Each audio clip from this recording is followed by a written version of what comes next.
Happy Friday, everybody, and welcome back to the Engine Builder Show. For our episode today, Gabe will be teaching us how to begin scaling your business if you've never scaled before. Again, thank you everybody for tuning in and enjoy the show.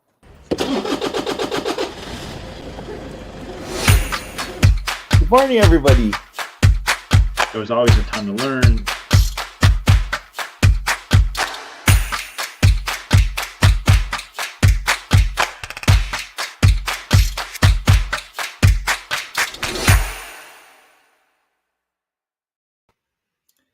Good morning, everyone. Hope you're doing well. I appreciate you taking time to tune in today.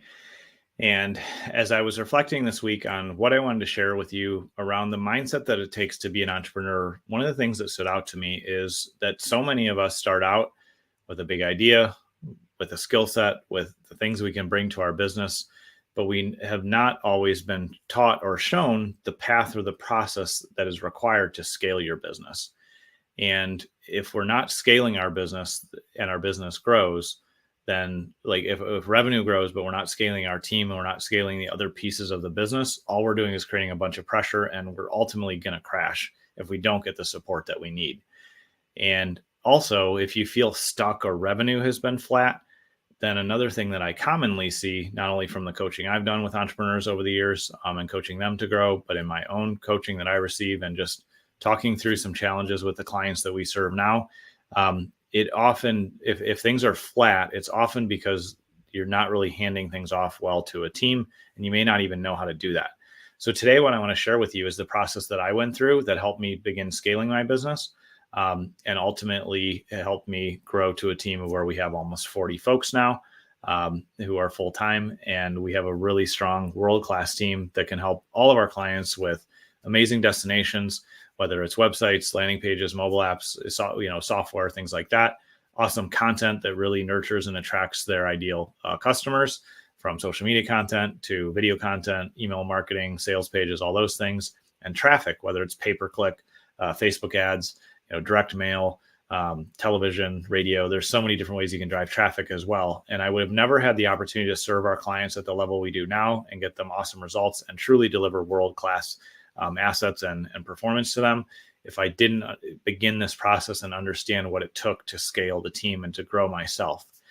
And so the first thing that I would encourage you to do as you're looking at growing your team is, one, realize that it will never be the perfect time. It's similar for those of us that have kids. There's probably never a perfect time to have kids because they are an interruption at some level in the beginning. And ultimately, ideally, they're growing up to be very successful, awesome human beings who we get to interact with and who get to contribute to the world and maybe down the road even take care of us. But in the beginning, they're kind of difficult. They're a little bit of a pain in the ass, and that's okay. And so the same thing is going to happen when you start to scale. There's going to be some things that are frustrating, but there's also never going to be a perfect time. So the first thing you want to do is start documenting your own process. This has always been a little bit challenging for me because I've done things so many times. I just go and do them. I know how it's done, right? But if I really want to scale and duplicate myself, then I first have to have a manual of how I do things so that I can teach other people to do pieces of what's in that manual. So spending 10 or 15 minutes a day, not a lot amount of time, and just building a running document of, here's how I talk to my customers. Here's how I build a proposal. Here's how I deliver this product. Or here's how we do this service. If you start to document that, then you're going to be in a position where you can then chunk off and break off pieces of your role and give them to other people, or even just get somebody to come in and support you while you're doing that process so it goes faster. So definitely the first step is documenting the process. The next step I took was in hiring an executive assistant to take things off my plate. Even simple things like scheduling your meetings, cleaning up your email, filing documents, booking travel for you, all of those things, while they may seem like really small tasks during the day, when you add up the time that you spend on things like that, it's probably not the highest and best use of your time as the entrepreneur, as the leader in your business. And so when you hire an EA and you show them this documentation, and you even have them help you create the documentation of how you do things, that's going to allow you to begin to offload and begin the process of delegating.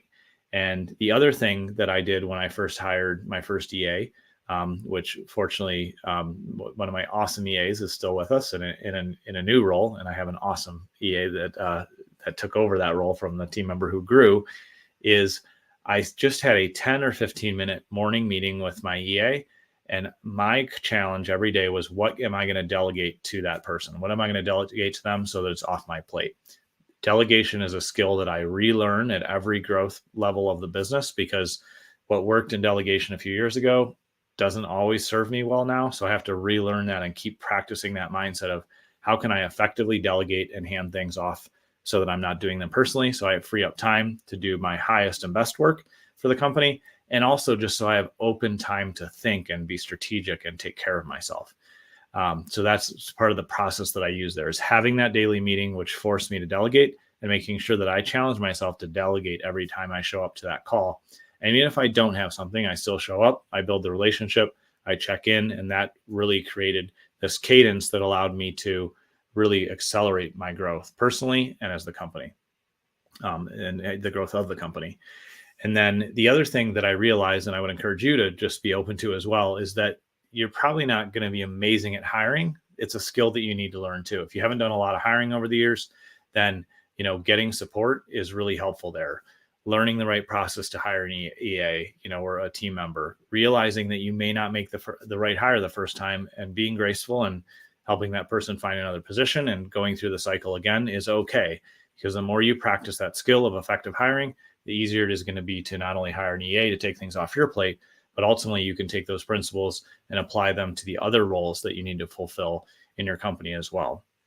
And so getting support in this area and beginning to scale your business, I've found that in many, many cases, in the majority of cases of people that I've coached, clients that I've coached over the years, even clients that just use our agency services, and even in speaking to other entrepreneurs in my peer groups, the fastest way to begin scaling is to make the commitment and hire an EA if you don't have anybody on your team yet, and begin to hand off to them, because it will free up time. It'll teach you the process of building a team, even if it's 1 or 2 people to start. And that's what's going to help you make a massive impact. It's very difficult, if not impossible, to grow and scale a business and make the entrepreneurial impact you want to make without having a solid team around you. And so learning this process and just opening your mind to a little bit of a different process than maybe you've heard other people share before will help you grow and succeed. For me, one of my first awesome EAs came from a friend of mine's company, and the company is bottleneck.online. You can check them out. They're an awesome company to work with. They will take great care of you and help you bring in an EA that will support you. But regardless of if you use them or wherever you find your EA, I would encourage you just to start thinking, okay, where in my life do I need more support? Where am I doing busy work that doesn't help me sell to new customers or grow the team or do these important leadership roles that you have? Because some of the tasks that you're doing are very important for somebody else to do and not you. All the roles inside of a company are important. It's just a matter of finding out where you need to be and where you need to bring in support and help. So wherever you're at today, if things are going well, but they're a little bit flat and you want to scale the business, or you're a little bit overwhelmed and you're stuck and you feel like things are stagnant, the next step I would encourage you to explore is getting more help. So whether it's an EA or another role on your team, when you add somebody onto the team effectively and you're intentional and you show up and you practice and learn delegation with them over and over, that gives you the potential to really begin to scale. So I hope that's useful to you. If you need any help with this or any input, I'd love to share that. You can reach us at businessmarketingengine.com, or you can comment down below or message me, and I will share all the support and resources that I can with you. I appreciate you taking the time to tune in today, and we look forward to seeing you next week on the show.